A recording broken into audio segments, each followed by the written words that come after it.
मैं Sanjay Shankar Gupta Sanjay express news में आपका स्वागत करता हूं। दिल्ली की मुख्यमंत्री आतिशी जी होंगी।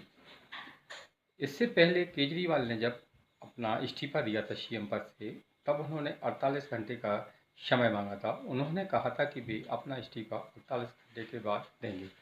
अब ये 48 घंटे का रहस्य क्या था, ये तो पूरा देश जानना चाहता है। इसके बारे में ना तो अरविंद केजरीवाल और ना आम आदमी पार्टी किसी ने भी इसके बारे में अभी तक कोई तक नहीं की है।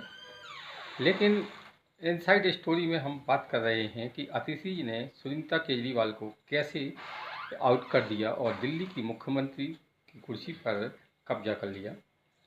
अरविंद केजरीवाल ने जब अपने इस्तीफे की घोषणा की थी, तब उन्होंने कहा था कि 48 घंटे के बाद इस्तीफा देंगे। इसके पीछे वजह यही मानी जा रही थी कि अरविंद केजरीवाल अपनी पत्नी सुनीता केजरीवाल को मुख्यमंत्री बनाने के लिए, पार्टी में आम सहमति बनाने के लिए समय लिया है। और ऐसा तो चल भी रहा था। मीडिया में आतिशी और सुनीता केजरीवाल का नाम सबसे ऊपर चल रहा था, लेकिन बाजी मारी आतिशी ने। तो सुनीता केजरीवाल के मुख्यमंत्री ना बनने के पीछे जो वजह बताई जा रही हो, उसके पीछे माना जा रहा है कि सुनीता केजरीवाल का राजनीतिक अनुभव शून्य है। उन्हें जो भी राजनीति का अनुभव है वो उनके पति यानी अरविंद केजरीवाल के साथ रहकर।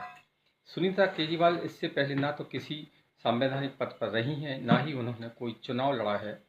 ऐसे में जबकि दिल्ली में जल्दी ही चुनाव होने वाले हैं, एक ऐसी महिला को अगर मुख्यमंत्री दिया जाता है जिसका राजनीतिक अनुभव बहुत ही कम यानी मान के चलो कि शून्य ही है, तो उससे आम आदमी पार्टी को चुनाव में नुकसान होना तय था।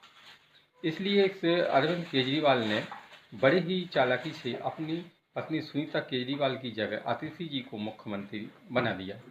इसके पीछे दूसरी वजह ये मानी जा रही है कि आतिशी जी को अरविंद केजरीवाल का विश्वास नहीं माना जा रहा है और अरविंद केजरीवाल जब भी कहेंगे वे इस्तीफा दे देंगी।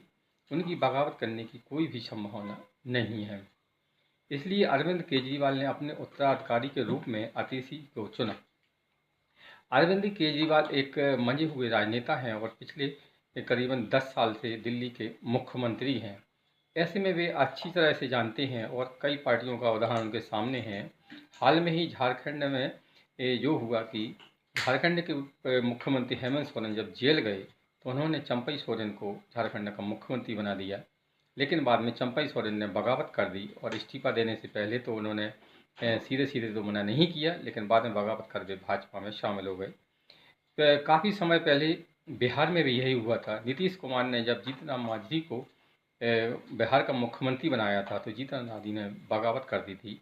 उन्होंने इस्तीफा तो दे दिया, लेकिन उसके बाद में उन्होंने अपनी नई पार्टी बना ली और वे नीतीश कुमार के लिए मुसीबत बन गए। इसी को देखते हुए अरविंद केजरीवाल ने भी एक ऐसे नेता को मुख्यमंत्री पद दिया जो कि आसानी से जब भी वे कहेंगे तो इस्तीफा दे दे। मनीष सिसोदिया, सौरभ भारद्वाज भी मुख्यमंत्री के रेस में थे, लेकिन चूंकि मनीष सिसोदिया शराब घोटाले में आरोपी हैं, इसलिए उनको मुख्यमंत्री नहीं बनाया गया। सौरभ भारद्वाज भी इस रेस में आगे थे, लेकिन सौरभ भारद्वाज आतिशी के मुकाबले ज़्यादा अरविंद केजरीवाल के विश्वसनीय नहीं थे, इसलिए आतिशी जी को मुख्यमंत्री बनाया गया है। यही है वो इनसाइड स्टोरी जिसमें आतिशी जी ने सुनीता केजरीवाल को आउट कर दिल्ली की सीएम पद की गद्दी पर कब्जा कर लिया।